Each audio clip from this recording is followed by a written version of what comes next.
हमारा क्वेश्चन कहता है यदि दो लगातार प्राकृतिक संख्याओं का गुणनफल 20 है, दो लगातार प्राकृतिक संख्याओं का गुणनफल 20 है, तो उन संख्याओं को ज्ञात करें। इसके लिए हम क्या करेंगे, सबसे पहले मान लेंगे, माना पहला प्राकृतिक संख्या, हम मान लिए कि पहला जो प्राकृतिक संख्या है वो x है। अब दूसरा, चूंकि 2 कह रहा है, दूसरा प्राकृतिक संख्या बराबर x प्लस 1।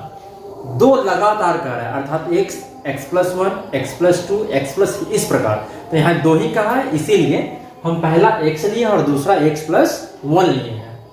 अब प्रश्न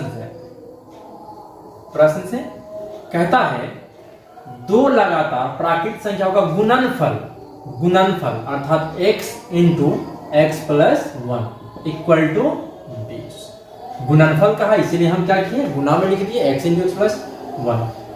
अब हम इसको गुना करते हैं। जब x से x में गुना करेंगे तो ये x स्क्वायर हो जाएगा, प्लस है तो प्लस लिखेंगे, फिर x से 1 में गुना करेंगे तो x मिल जाएगा बराबर 20। अब ये x स्क्वायर जोड़ x, अब ये 20 यहाँ प्लस में है, जब इसको हम LHS में लेके आएंगे तो यह माइनस में हो जाएगा, बराबर में 0। अब यहाँ हम देख रहे हैं कि एक द्विघात समीकरण मिल गया। अब इस द्विघात समीकरण को हम गुणनखंड विधि से भी हल कर सकते हैं, या द्विघात का जो सूत्र है हम उससे भी इसको हल कर सकते हैं, लेकिन यहाँ क्वेश्चन में ऐसा कुछ कह नहीं रहा है, इसीलिए हम इसको गुणनखंड विधि से हल करेंगे।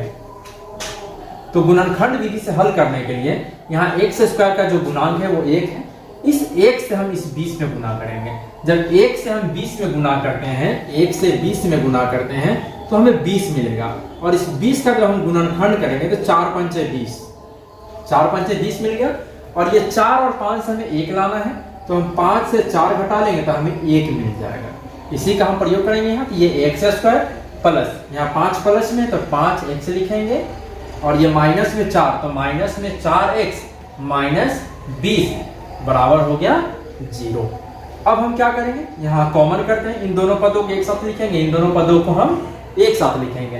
तो हम देख रहे हैं इसमें भी x है, इसमें भी x है, x कॉमन कर लेते हैं तो x जोड़ 5 हो जाएगा माइनस 4, ये 4 पंचे 20, इसमें भी 4 है, इसमें भी 4 है, 4 कॉमन कर लेंगे तो x माइनस से हम माइनस कॉमन करते हैं प्लस हो जाएगा, और ये 5 है तो 5 लिखेंगे बराबर में 0। अब x प्लस 5 और यहाँ भी x प्लस 5 हो गया, इन दोनों को एक साथ लिखेंगे तो x plus 5 into x minus 4 equal to हो गया 0। अब x प्लस 5 इक्वल टू 0 तो x इक्वल टू हो जाएगा माइनस 5, दूसरा x माइनस 4 इक्वल टू 0 तो x इक्वल टू हो जाएगा 4, ये प्लस में हो जाएगा। तो हमें कहा कि दो लगातार प्राकृतिक संख्या, तो हम इसके लिए पहला प्राकृतिक संख्या, पहला प्राकृतिक संख्या हम यहाँ x माने हैं, x का जो वैल्यू यदि हम 4 ले लेते हैं तो 4 हो जाएगा, और दूसरा प्राकृतिक संख्या x प्लस 1 अर्थात 4 प्लस 1 ये हो जाएगा 5। ये हमारा आंसर हो गया। तो फ्रेंड्स, यदि मेरा वीडियो पसंद आता है तो मेरे चैनल को लाइक करें, सब्सक्राइब करें, कमेंट करें, अपने दोस्तों से जरूर शेयर करें। Thank you.